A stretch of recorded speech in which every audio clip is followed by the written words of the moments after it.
how to create your own audiobooks on your iPhone device. So if you've got a book and you don't have access to Audible, but you want it to be read out loud for whatever reason, maybe you haven't got your glasses or whatever it may be, to be able to do this, what we can do is go down to settings.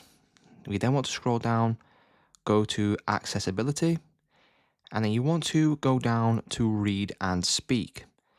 You want to go to speak screen, and then you want to toggle on the speak screen option. Now once we've done this, we are good to go to the next step.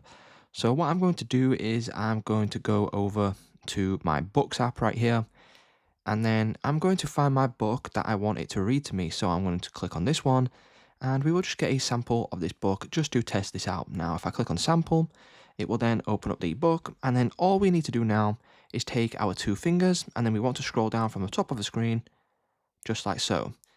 And then as you can see, you will then get this little play header here. And then if we click on play, 1. Copy.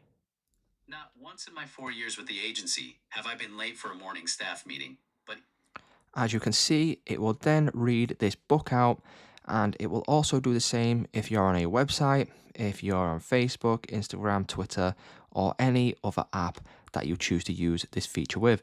So it's just that simple, guys. That's how you can get and create your own audiobooks on your iPhone.